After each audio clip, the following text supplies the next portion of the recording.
여러분 안녕하십니까. 자동차 마케트의 시선의 이순남입니다. 25년 세계 1위 전기차 메이커가 되겠다는 폭스바겐, 그리고 30년에 2천만 대의 전기차를 팔겠다는 테슬라, 양사의 경쟁이 점점 치열해지고 있습니다.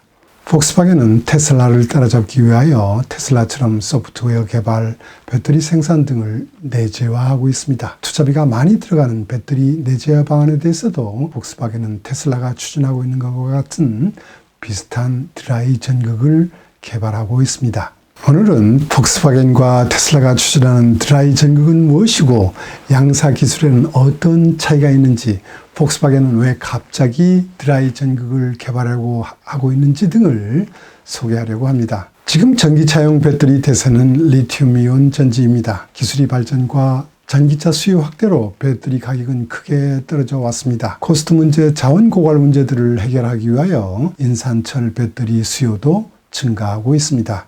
그러나 최근 소재 가격 인상으로 배터리 가격 인하 속도에 제동이 걸리고 있고, 올해 배터리 가격은 작년보다 약간 비싸질 것으로 예상되고 있습니다. 그러나 많은 기대와 함께 게임 체인저가 될 수 있는 전구체 배터리 개발에는 아무래도 시간이 걸릴 듯합니다. 이렇게 판단하는 데는 토요타가 발표한 내용이 그 계기가 되었습니다. 전구체 전지 관련 특허 출원수와 개발에서 가장 앞서가고 있다고 평가되었던 토요타였습니다.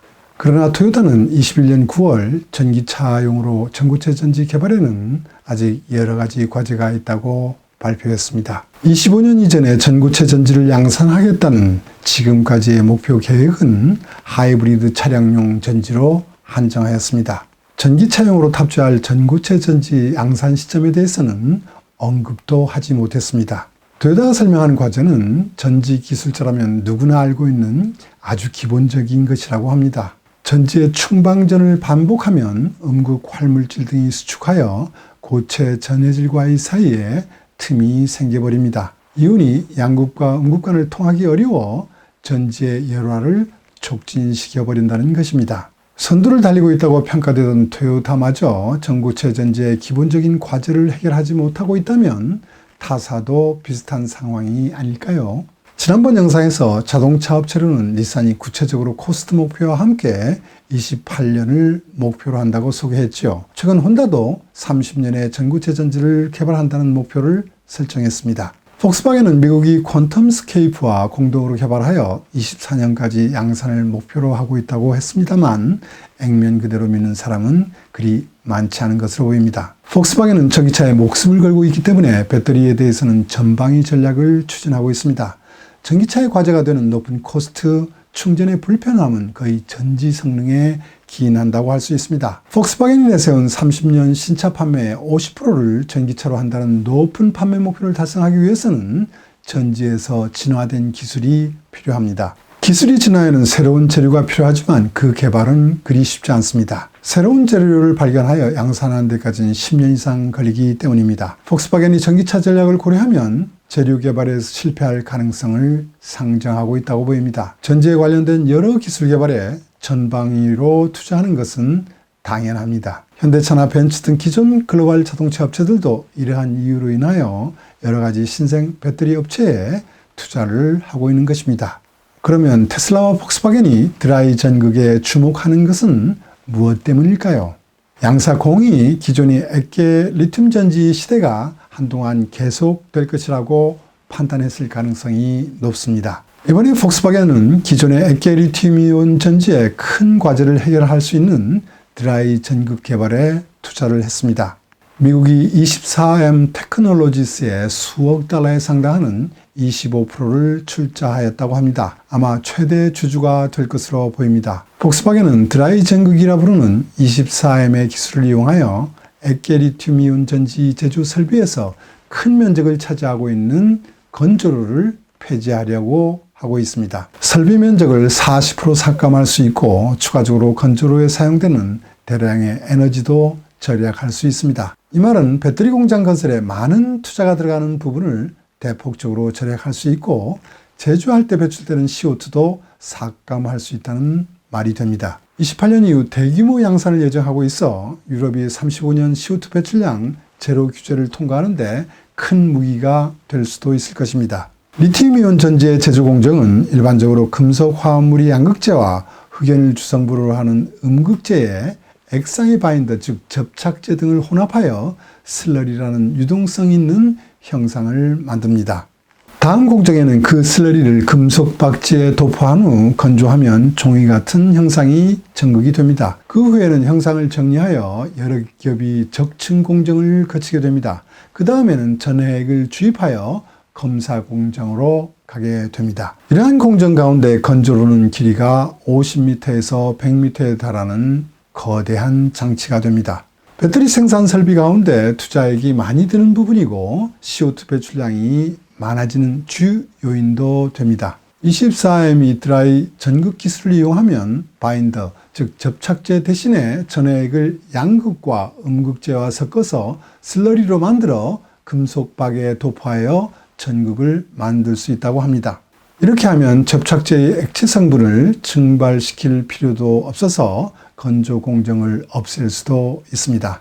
24M은 유동성 있는 슬러리를 이용하기 때문에 반고체 전지라고도 부르고 있습니다.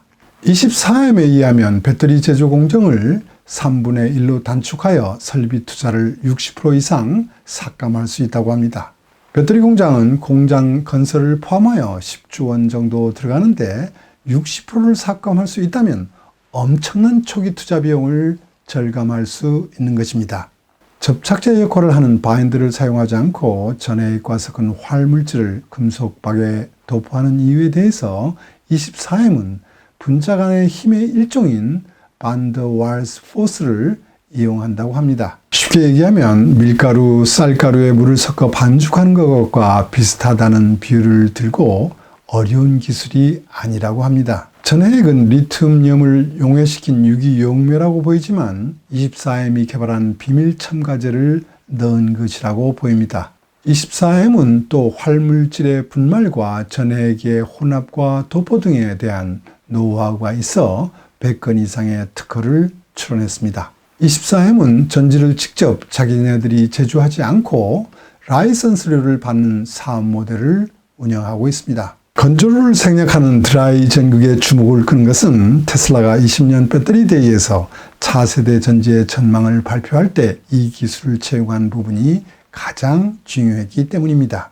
테슬라와 24M의 드라이 전극은 아주 다르다고 분석되고 있습니다. 테슬라는 드라이 전극이 상세에 대해서 밝히지는 않았습니다. 전극의 활물질의 분말과 바인더의 분말을 혼합하여 가열한 롤러 위에서 직접 박과 혼합 분말을 밀착시켜 단시간 내에 바인더를 녹여 도포하는 기술일 것이라고 예상하고 있습니다. 키를 잡고 있는 바인더는 불속의 재료를 사용할 가능성이 있다고 합니다. 테슬라의 기술은 24M과 달리 바인더, 접착제를 없애는 것은 아니지만 거대한 건조로가 필요 없다는 점에서 같다고 할 수 있습니다.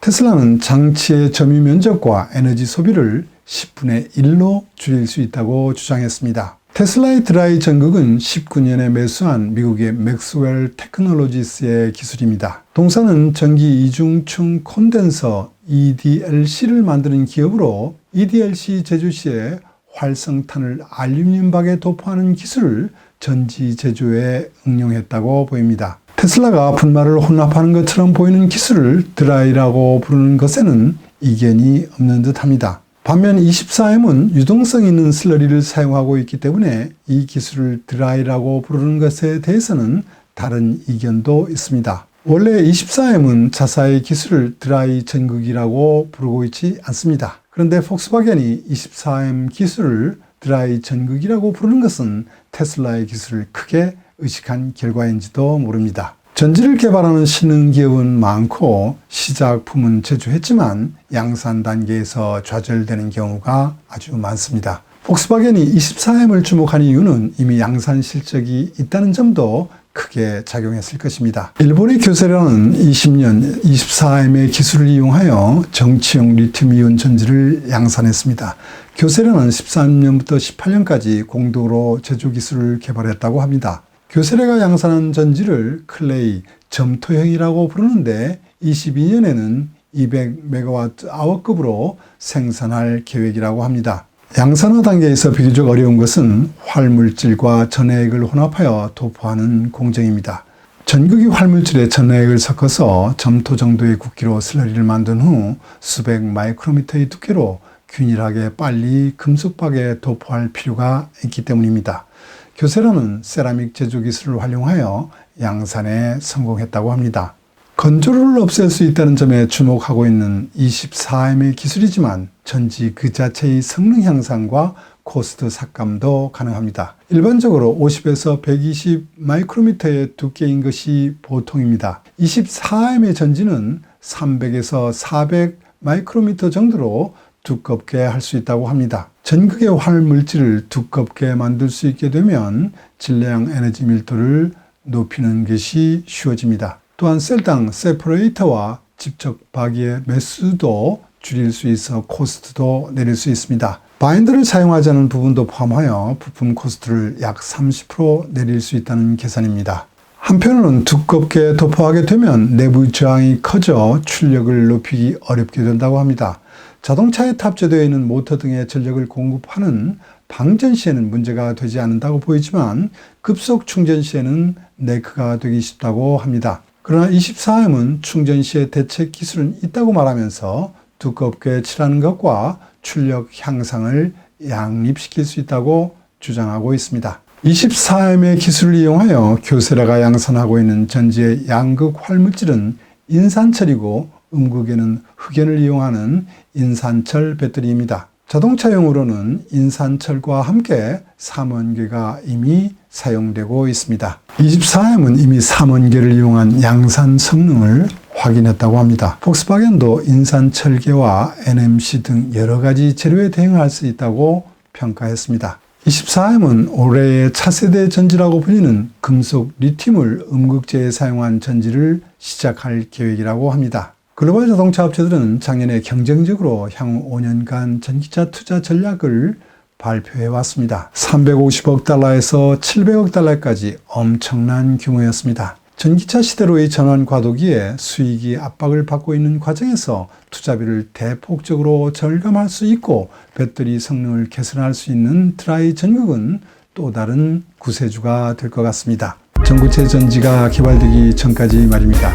오늘은 여기까지 하겠습니다. 들어주셔서 감사합니다.